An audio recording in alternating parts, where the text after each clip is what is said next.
Hi, Jeff Bevan here, and today I'm going over 5 tips in under 10 minutes to help you write excellent SOAP notes. The history of present illness, or HPI, is one of the most important aspects of a great SOAP note. And the reason why that is because nearly everybody reads it.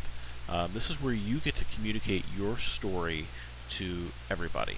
Insurances, other providers, people in the office, people who need to know this information. So it's important that you learn to write an HPI very well. And the way to do that is to be systematic. Always be systematic in the way that you approach patients and collect your information. And the very best way to do that is to use a mnemonic, like old carts or client outcomes, and you use it every single time. Every patient, every diagnosis, every encounter, every documentation. Use it the same way. Okay? Think of the HPI and collecting data in your history, collecting data for the review systems for that matter, and the physical exam as an airline checklist. You're going to do it the same way every time. Just like you want that captain to make sure that there's a good cabin pressure and great tire pressure and there's no engines on fire, you want to make sure that you've checked off everything that you need to check off when you're interacting with this patient. So here's an example of a great history present illness. Janice is a pleasant 65-year-old female who presents to the office today with complaints of progressively worse productive cough and fever for the past 7 days. She states that she now has developed mild shortness of breath that is aggravated by physical activity for the past 2 days. She reports that she's tried over-the-counter antitussives without relief. Symptoms are constant with exacerbations with light activities such as light housework and climbing steps. The patient has not been treated recently for this complaint. So I've really addressed most of the things that I need in the old carts mnemonic for this patient. Notice that I really didn't use a lot of pertinent negatives in the HOPI, and the truth be told, those are best in the review of systems unless that you're really wanting to convey something that's really critical for somebody to know early on in the process. I would include that in the HPI only then.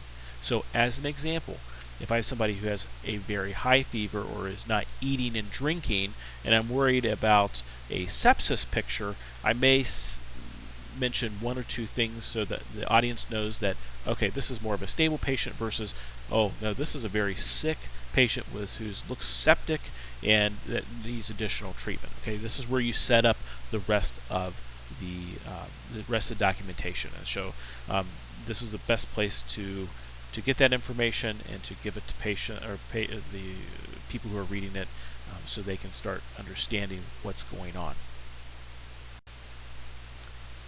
The review of systems is the next section of the SOAP note, and the review of systems, like the HPI, should always be systematic.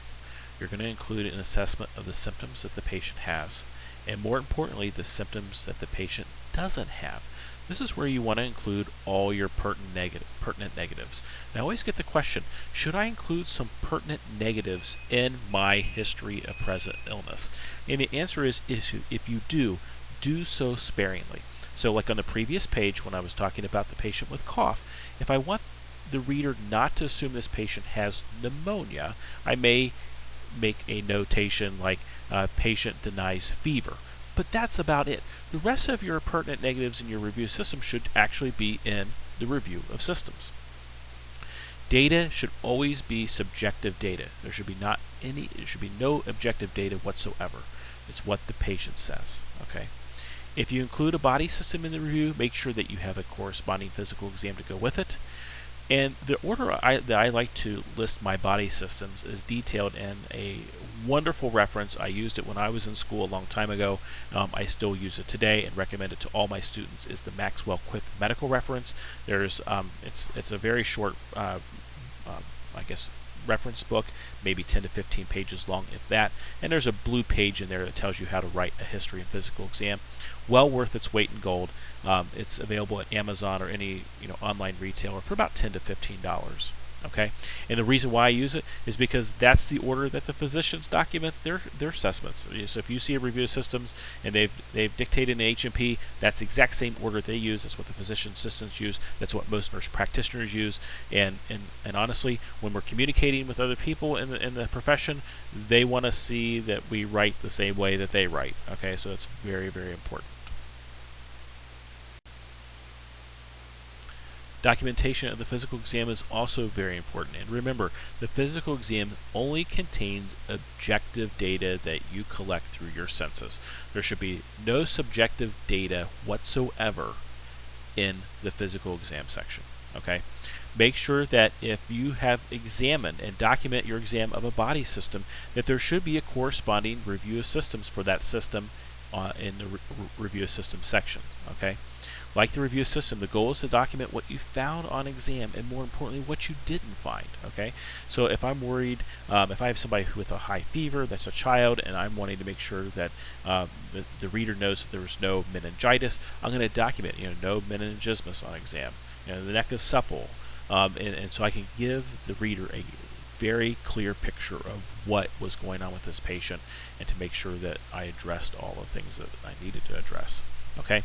Describe your physical exam findings with commonly accepted medical terminology. Avoid lay terms. Avoid abbreviations that you know but no one else does. Okay.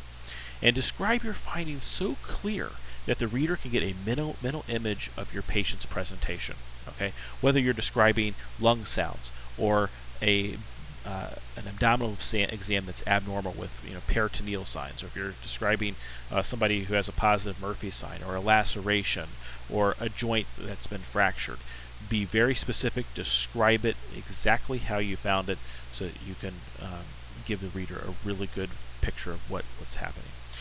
When you document your body systems in the physical exam, they should be in the exact same order as the review of systems. So if you start with general or constitutional first, that should be first, followed by vital signs, skin, HEENT, neck, heart, lungs, abdomen, genitourinary, rectal, musculoskeletal, vascular, lymphatic, and last but not least, neurologic.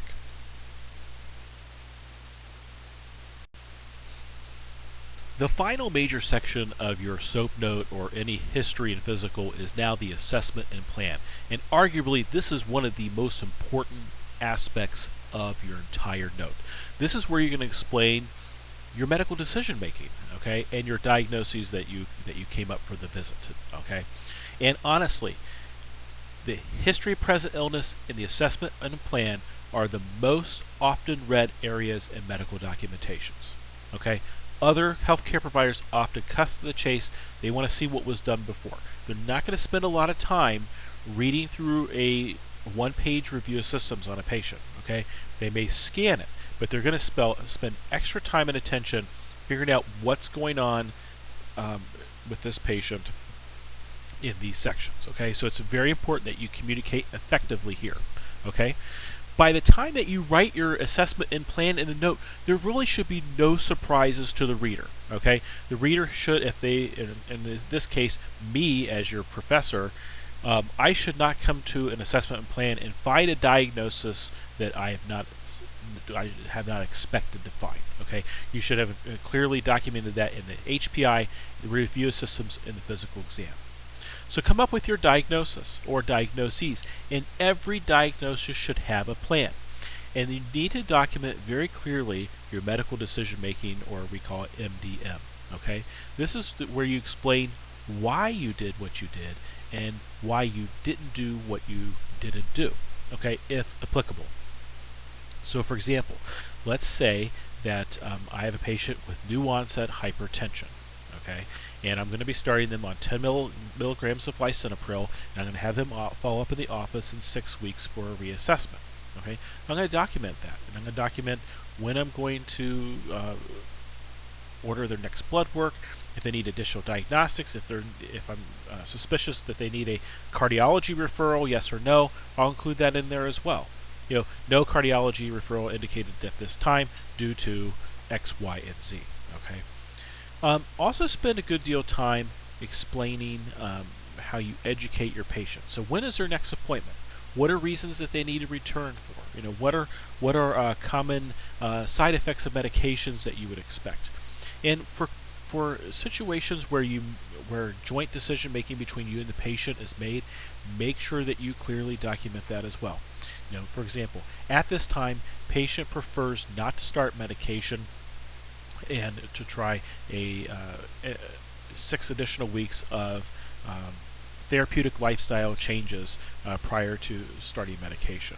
He will follow up with us in the office with a blood pressure log, 3 times weekly at the next visit. Okay, and this is where you can really explain why you did it, and oftentimes patients want to be in control of some of their healthcare decisions. So just document that accordingly. That helps keep you safe. It lets other providers know why you didn't do that. Like, oh, well, that blood pressure is high. Why wasn't it treated?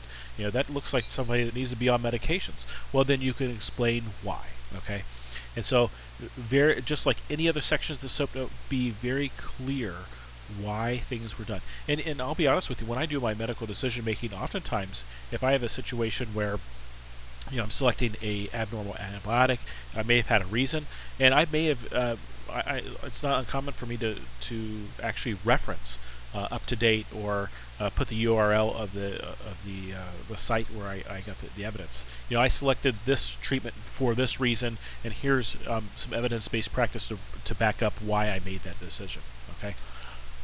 So, in summary, your assessment and plan should be comprehensive, succinct, no surprises at all. Document why you did what you did, what you didn't do, if applicable, and set things up for the next appointment. Thank you for watching today's video. Remember, the most important thing that you can do to be the best nurse practitioner out there is be systematic in the way that you think, your thought processes. Do your physical exam the same way every time. Record a review of systems the same way every time. Collect data for the history of present illness the same way every time. Always be systematic, document systematically, and you will do outstanding. If you have any questions, don't feel free to reach out to me, bevanj@ohio.edu. Thanks so much.